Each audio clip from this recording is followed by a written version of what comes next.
come on, not another commentary. Not another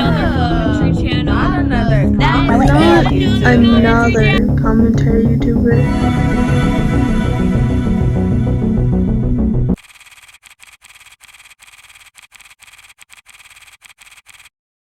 Hello everyone and welcome to Not Another Commentary channel. Today I propose a question. Whatever happened to Five Nights at Freddy's? Now before I answer this question, please consider subscribing and liking the video. Alright, let's get into it. Five Nights at Freddy's was a video game released on August 8th, 2014, after creator Scott Cawthon was told his previous game characters were creepy and moved like animatronics by critics and gamers alike. The game included a security guard getting hunted down by various animatronics at a pizzeria throughout the week, ending on night 6. The success of this game was crazy, with the sequel coming out later that same year. Years later in 2019, 7 games had been released, the newest being a virtual reality game titled Help Wanted. The success of this series was so good that Scott started the next game in the series shortly afterwards, but Scott himself would never finish it. What made these games so interesting was the hidden lore and secrets Scott would put into the games to add more details, turns, and twists to the storyline. The massive popularity of the storyline was even accentuated by the first book series called The Silver Eyes. Eventually, the first book was even turned into a graphic novel. Then, on December 26, 2019, the Fazbear Fright book series begun and ended on September 7, 2021, with a total of 10 books in the series. Everything was going great for Scott, until about 2 months ago, when the Twitter canceling struck. Massive amounts of people were calling Scott out for donating $2,000 to Donald Trump all the way back in 2019, around the time the Fazbear Frights books were released.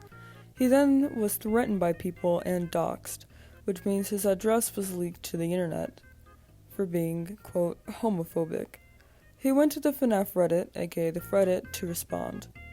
Quote, "My response and maybe last post. This message isn't specifically directed at the Fredit community. This is just the community I care about the most and where I choose to post these things. I never cared much for Twitter anyway. To say the last few days have been surreal would be an understatement.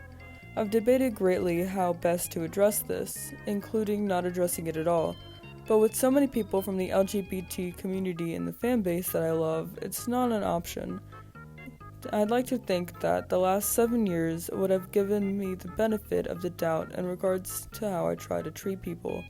But there I was, trending on Twitter for being a homophobe, getting doxxed, with people threatening to come to my house.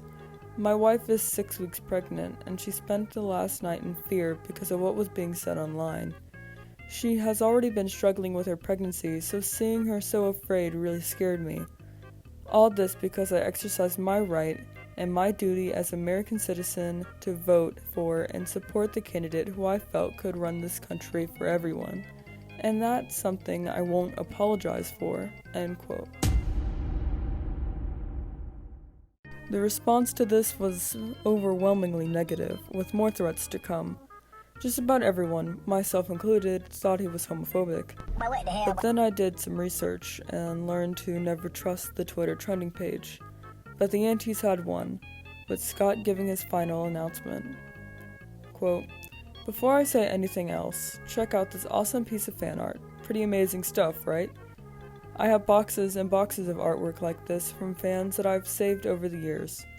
I've tried to answer as many letters as I could, and I apologize to anyone that I missed somehow. Someday when I have a bigger living room, maybe I'll make a giant collage of all the fan art I've collected. Stuff like this have made it worthwhile to me over the last 7 years. I've had a blessed, fulfilling, and rich career. I've been shown great kindness, and I've tried to show that great kindness in return. I've tried to make some good games, parentheses, let the debate ensue.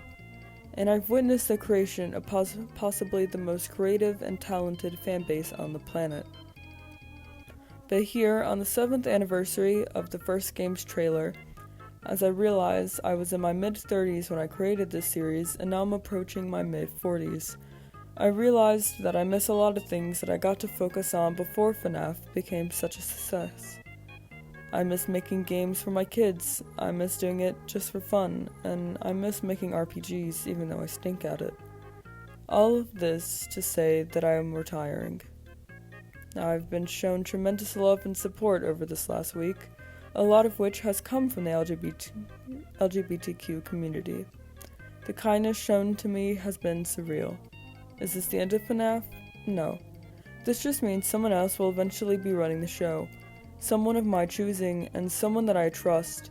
We'll have to wait to see how it all plays out, but an announcement will be made at some point. I have 6 kids now, although one of them is currently the size of a blueberry. I love them dearly. They are my whole world and my whole universe. I want to focus my attention on them, focus on protecting them, and spend my time making things for them.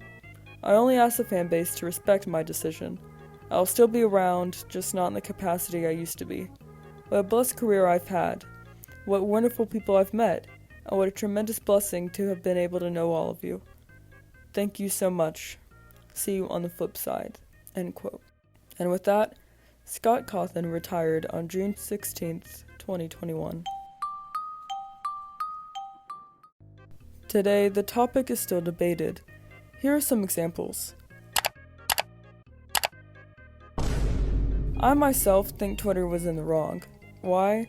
Because Scott also donated $50,000 to the Trevor Project, an organization set on helping LGBT youth. Now listen, $50,000 is way larger than $2,000. Plus, a person can do whatever they want with their money. It's their money at the end of the day.